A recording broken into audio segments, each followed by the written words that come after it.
പുതിയൊരു എപ്പിസോഡിലേക്ക് സ്വാഗതം. നമ്മുടെയൊക്കെ കിച്ചണിലെ ഏറ്റവും പ്രധാനപ്പെട്ട ബ്രേക്ക്ഫാസ്റ്റ് ഐറ്റംസിൽ ഒന്നാണ് ഇഡ്ലി. എങ്ങനെ പോയാലും ആഴ്ചയിൽ ഒരു ദിവസം നമ്മൾ ഇഡ്ലി ഉണ്ടാക്കാറുണ്ട്. നമ്മൾ വീട്ടില് എങ്ങനെയാണ് സോഫ്റ്റ് ആയിട്ട് ഇങ്ങനെ ഇഡ്ലി ഉണ്ടാക്കാനുള്ള മാവ് തയ്യാറാക്കുന്നത് എന്നാണ് നമ്മൾ ഇന്നത്തെ എപ്പിസോഡിൽ നോക്കുന്നത്. നമുക്ക് പുറത്തൊന്നും മാവ് വാങ്ങിക്കേണ്ട ആവശ്യമേ ഇല്ല. ഈ പറയുന്ന രീതിയിലൊന്ന് മാവ് ഉണ്ടാക്കി നോക്കൂട്ടോ. ഇഡ്ലി ഉണ്ടാക്കാൻ വേണ്ടിട്ട് നമുക്ക് ശരിക്കും 2 ഐറ്റംസ് ആണ് മെയിൻ ആയിട്ട് വേണ്ടത്. ഒന്ന് അരി, മറ്റൊന്ന് ഉഴുന്ന്. അതിന്റെ ഒരു പ്രൊപ്പോർഷൻ വെച്ചാൽ 4:1, അതായത് 4 ഗ്ലാസ് അരിക്ക് 1 ഗ്ലാസ് ഉഴുന്ന് എന്നാണ് കണക്ക്.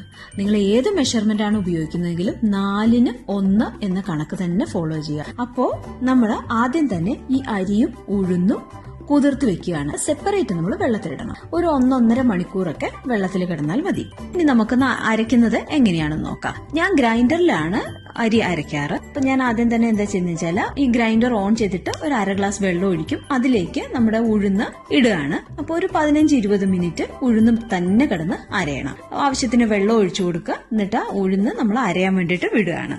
ഇപ്പൊ ഞാൻ പറഞ്ഞ പോലെ ഒരു 10-20 മിനിറ്റ് ഒക്കെ ആയിട്ടുണ്ട്. അപ്പോ ഗ്രൈൻഡറിലേക്ക് ഇതിന്റെ കൂടെ തന്നെ നമ്മൾ ഈ അരിയും കൂടെ ഇടുകയാണ്. കഴുകിയ അരിയും കൂടെ അതിനകത്തേക്ക് ഇടുകയാണ്.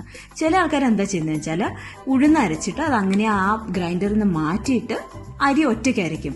വീണ്ടും 1 മണിക്കൂർ അരയണം കേട്ടോ.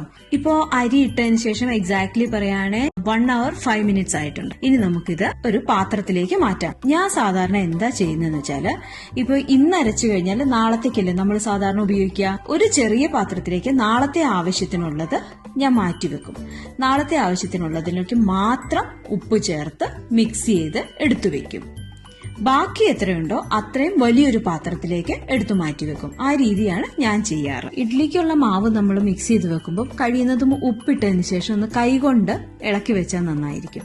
നന്നായിട്ട് പുളിച്ചു കിട്ടാൻ വേണ്ടിയിട്ട് നല്ലതാണെന്ന് പറയും. അപ്പൊ രാവിലെ നമുക്ക് ഇഡ്ലിയൊക്കെ ഉണ്ടാക്കണ്ടേ? മാവ് എന്തായി അവസ്ഥ എന്ന് നമുക്ക് ആദ്യം ഒന്ന് നോക്കാം. കണ്ടോ, പുളിച്ച് പൊങ്ങി വന്നിട്ടുണ്ട്. ഇനി നമ്മള് ഇഡ്ലി ഉണ്ടാക്കാൻ വേണ്ടിയിട്ട് ഇഡ്ലി പാത്രത്തില് വെള്ളം ഞാനിപ്പോ 1 ലിറ്റർ വെള്ളം വെച്ചിട്ടുണ്ട്.